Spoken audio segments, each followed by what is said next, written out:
Hello everyone, this is the follow-up material for the Tech Forward Power Platform session. This is the second video of 5. In this video, we are creating a SharePoint list for expense submissions. The idea is that this is the list that is going to store the information when expenses are uploaded from an app for a manager to review at a later point. If you attended Tech Forward, you did receive a paper copy of the document on our screen, and I will be using that document for reference in this video as well. If you don't have the document, no need to worry. We will use the same documents. I'll just take electronic screenshots and I will display those little by little throughout our video. So the very first step is step 1, creating a new list. To create a new list, you want to navigate to a SharePoint site where you have access to create lists, and you're going to click on the settings gear, and then you click on Site Content. From here, we're going to click on New and then List. We'll start from a blank list, give our list a name, expense submissions, and then click Create. Once you click Create, that's going to take a few minutes to load our list. And there we have our list. All right, so the second step is to add and configure columns.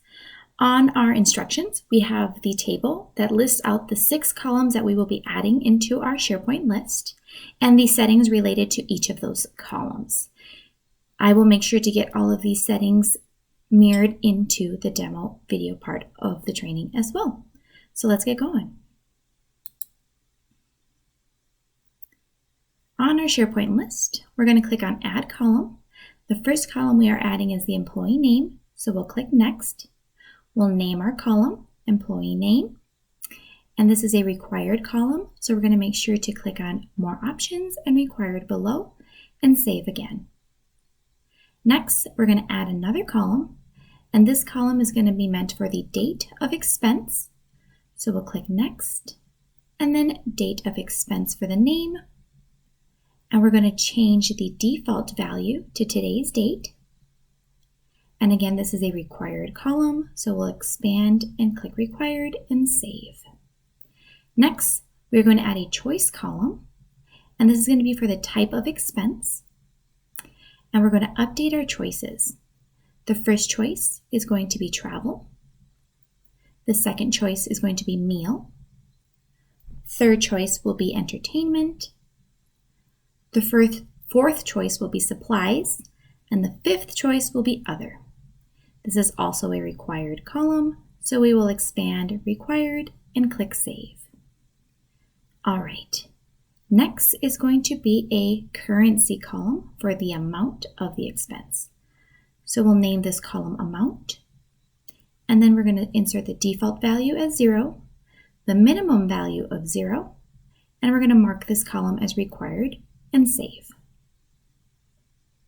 Perfect. Next is going to be a text column for notes. It's pretty simple. Notes and save, not required. And then this column is going to be a choice column again, and this is for the approval. So we'll give that column name of approval, and our choices are going to be pending, approved, and denied. The default value here is going to be pending, and this column is not required, so we'll go ahead and move to save. And there is our assembled SharePoint list. Next is step 3. Step 3, we are going to hide and show columns on the list. On the instructions here, it says the order of the columns and which columns I want to have displayed on my list view. So let's get into it. From the SharePoint list, we're going to click on any of the column names, and we're going to click on column settings, and then we're going to click on show and hide columns. And here I'm just going to uncheck the columns I don't want to be seen, like title, and then I'll check columns like ID because I do want that to be displayed. I can drag it up, and I can add the other ones that I'm missing, like attachments. I want that below notes. And I also want to add created and created by to my list. And I'm going to drag those up. And then just to keep everything clean, I'm going to drag title below the items that I want displayed and click apply. Perfect. And lastly, I'm going to resize these columns so that we can see the entire name of the column on my one screen view.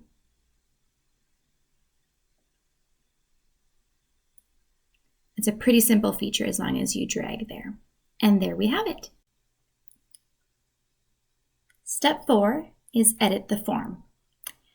When you click on Add a New Item on the SharePoint list, a form will appear for you to fill out with information about the expense. If you recall, the first item we removed off of our column view was title column because we're not using title for our scenario. The form also has the title listed in there, and because it's not required, it would make sense to remove title from the form as well. So let me show you what that means. From the SharePoint list, we're going to click on Add a New Item, and here's that form, and title is the first item like I mentioned.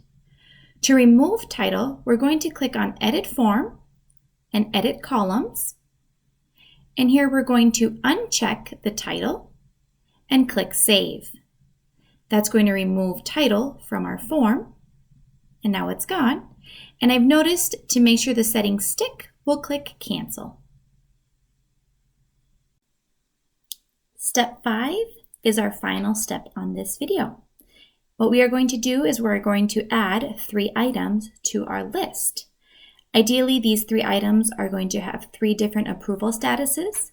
So one in approved, one in pending, and one in denied. Let me show you how to enter in that information. From your SharePoint list, we'll click on Add a New Item, and we'll start populating the information. Employee name is Sarah Johnson. Expense date of January 10th. It's a meal expense for the amount of $40. And this is going to be for a lunch meeting. And I left this as pending. And I have some sample receipts here that I'll be attaching and clicking Save. And there you have it. That is the first expense that has been logged on our list. Let's add 2 more expenses, and let's make sure we've got an approved and denied expense. Feel free to add more than 3, but I suggest starting with at least 3. I recommended adding 3 items minimum to our list, and here you can see I have added 10 items. So next is our third video, and that is going to be building a Power App for expense submissions. So hopefully you keep on watching. More to come.